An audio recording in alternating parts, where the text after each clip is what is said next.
Hola, buenas a todos. Comenzamos con nuestra primera clase virtual de Historia de España. Y como recordaréis, nos quedamos viendo la evolución política de la zona republicana durante la Guerra Civil. Si recordáis, dentro de la República se pueden distinguir tres fases, cada una con un presidente del gobierno. En verano de 1936 estaba José Giral, que era de izquierda republicana, del partido de Azaña. Luego, de septiembre de 1936 a mayo del 37, tenemos el gobierno de Largo Caballero, que era del PSOE y el líder de la UGT. Y de mayo de 1937 a marzo de 1939, sabéis que la guerra acaba el 1 de abril de 1939, hay un nuevo gobierno, que es el gobierno de Juan Negrín, del PSOE. Bueno, el gobierno de José Giral ya lo vimos. El de Largo Caballero nos quedamos por la mitad. No obstante, voy a hacer un repaso rápido desde el principio para que nos centremos y aterricemos un poco en dónde estamos. Ya sabéis que la primera fase, como os he dicho, se caracteriza porque es la de la presidencia de José Giral, de izquierda republicana. Es en el verano del 36 y las características, como seguro que recordaréis, es que José Giral tuvo que entregar armas a las milicias obreras, ¿vale?, de los partidos y sindicatos para hacer frente a la sublevación. Pero al tener que entregar las armas a las milicias obreras, pues quien tomó el control de la situación fue esa izquierda más radical o más revolucionaria. El Estado republicano perdió el control de la situación porque no tenemos ejército y el poder se ha disgregado. Entonces, esa izquierda más radical, esos comités, esas juntas, pues lo que hacen es la revolución social. Se dedican en el verano de 1936 a colectivizar fábricas, colectivizar fincas, los trabajadores toman el control de las fábricas y de las fincas, y es además en ese verano cuando se produce el asesinato de derechistas. He puesto ahí, ya como recordaréis, pues gente de propietarios de tierras, dueños de fábricas, gente que tuviera ideas de derechas durante la República. ¿Qué más? Recordad también los asesinatos de gente del clero, de curas, monjas, frailes, la quema de iglesias, todo esto, ¿no? La República, en definitiva, pierde el control y se desencadena esa revolución social de la izquierda más radical, porque está el pueblo armado, las milicias, los sindicatos armados y pueden imponer su control. Claro, esto era un caos y la República sabía que así perdía la guerra. Además, que imaginaos la imagen internacional de un Estado democrático, que encima, recordad que las potencias internacionales habían firmado el Comité de No Intervención, pues imaginaos la mala imagen que da al exterior un Estado democrático que ha perdido el control de la situación y en el que se están produciendo esos asesinatos indiscriminados que no son propios de un Estado de Derecho, ¿no? Así que se entra entonces en una segunda fase en esta evolución política de la guerra civil, que es la de la presidencia de Largo Caballero. A partir de septiembre de 1936, el presidente del gobierno es Largo Caballero del PSOE, y ante esta situación de emergencia, ¿vale?, se forma un gobierno de concentración.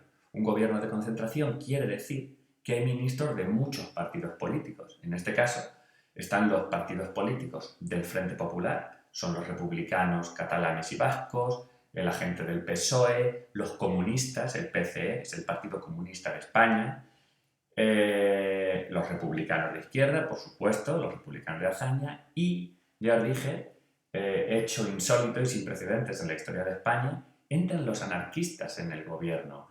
Los anarquistas, los anarcosindicalistas, que en principio son contrarios a cualquier forma de poder, en esta situación de emergencia deciden entrar en el gobierno. Recordad que está la primera mujer ministra de la historia de España, que es Federica Montseny, ministra de Sanidad, que era precisamente anarquista. ¿Y cuál es el objetivo de este gobierno? Bueno, pues el objetivo es recuperar el control de la situación. La República sabe que tiene que recomponerse de alguna manera. El Estado republicano tiene que restablecer su poder y dejar que el poder no siga atomizado en 100.000 milicias, comités, sindicatos, juntas que imponen la justicia por su mano y están haciendo la revolución. Porque, entre otras cosas, así no se puede ganar la guerra. Por eso también lo que se trata, en segundo lugar, es de crear un ejército popular. las milicias, es decir, esos ciudadanos que están armados pero que no tienen formación militar, bueno, pues habrá que encuadrarlos, habrá que darles formación militar y habrá que hacer un ejército, porque no os olvidéis que estamos en mitad de una guerra civil, de una guerra contra el bando franquista que está avanzando sin parar. Lo que pasa que, como recordaréis, os dije que dentro de la República había pues dos proyectos muy distintos. Un proyecto de una izquierda más reformista y un proyecto de una izquierda más revolucionaria. Bueno, pues esos dos proyectos entran en conflicto porque los más revolucionarios, los que habían aprovechado el verano de 1936 para hacer su revolución social, no iban a estar ahora dispuestos a dejar pasar su gran oportunidad, a enfriar la revolución y a dejarlo de nuevo para un futuro que no se sabe cuándo. Así que lo que va a ocurrir es que en la zona republicana estalla dentro de la propia zona republicana un conflicto interno con dos posturas. Ante la guerra tenemos estas dos formas de verlo dentro de los republicanos. Los primeros, los anarquistas, parte de los anarquistas de la CNT, recordad que otros están en el gobierno, pero gran parte del anarquismo y el POUM, que era un partido comunista no estalinista, no vamos a entrar en estas cosas, bueno, un partido comunista que no es el PCE, ¿vale? Creen que la revolución y la guerra son inseparables, es decir, que no hay que frenar esa revolución que se inició en julio de 1936 porque el pueblo no está luchando solo contra Franco, está luchando también por hacer su revolución social, está luchando también por tomar el control de las fábricas, por tomar el control de las tierras, y que si se corta esa revolución, el pueblo va a perder su ardor guerrero y además va a ser perjudicial para él. Así que ya tenemos ese primer bando. Los más revolucionarios creen que la revolución y la guerra tienen que ir a la vez luchar contra Franco y seguir con esta revolución social. Por otro lado, están pues la mayoría del gobierno de la República, los republicanos de hazaña, esos republicanos de izquierdas, la mayor parte del PSOE, el Partido Comunista de España, que estaba muy disciplinado en este momento, y los nacionalistas, lo que dicen es, y lo tenéis aquí en este cartel, es que lo primero hay que ganar la guerra, hay que dejar la revolución para más tarde, porque si no, con este descontrol, entre comillas, que había, primero, nunca se iba a poder ganar la guerra a Franco, que sí que en su zona tenía un ejército disciplinado y estaba montando una dictadura que estaba al servicio de la guerra y al servicio de ganar a los republicanos. Y en segundo lugar, la imagen internacional que estamos dando no es la de una democracia, ¿vale? Así que tenemos esas dos posturas, los más revolucionarios y los que creen que primero hay que ganar la guerra y después todo lo demás. Bueno, pues ese enfrentamiento interno dentro de la zona republicana va a estallar en Barcelona. En mayo de 1937, lo tenéis ahí, se produce un enfrentamiento armado dentro de la propia república.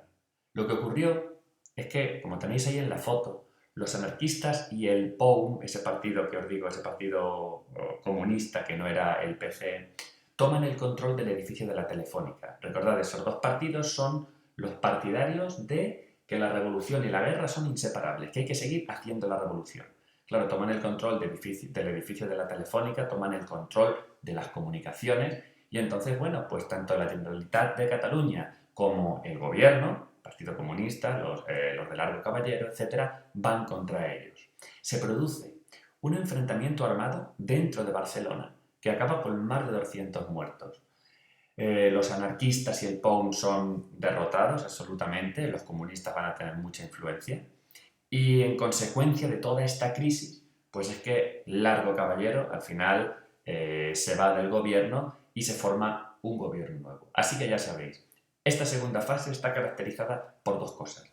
En primer lugar, por recomponer el poder del Estado con ese gobierno de concentración, pero en segundo lugar, porque estallan las diferencias internas dentro de la zona republicana entre los que creen que hacer la revolución y ganar la guerra tienen que ir juntos y los que creen que antes que nada hay que ganarle la guerra a Franco y luego dejaremos la revolución para después. Y esos enfrentamientos estallan en mayo del 37 en Barcelona. ¿Cuál es la conclusión? Pues la derrota de ese sector más revolucionario, de los anarquistas y el POUM. Fijaos, en esta foto tenéis las calles de Barcelona en mayo de 1937, que como veis es una situación de guerra, con barricadas, con los adoquines, con los sacos, y esto no era una guerra contra Franco. Aquí estaban en guerra esas dos opciones que os he dicho dentro del bando republicano. Bueno, pues con eso acabaríamos esta segunda fase de la guerra civil y pasaríamos a la última. La tercera y última fase de la evolución de la zona republicana en la guerra civil va de mayo de 1937, desde estos sucesos de Barcelona, hasta el final de la guerra, hasta marzo de 1939. Bueno, el presidente va a ser Juan Negrín, que es del PSOE, pero aquí es muy importante lo que os pongo arriba. Tenéis que tener muy presente esto, que aunque el presidente es del PSOE, a partir de que han derrotado a los anarquistas y han derrotado al POUM en Barcelona, el Partido Comunista de España va a tener muchísima influencia en el gobierno, ¿vale? O sea que eso, aunque el presidente es del PSOE, van a tener mucha influencia los comunistas.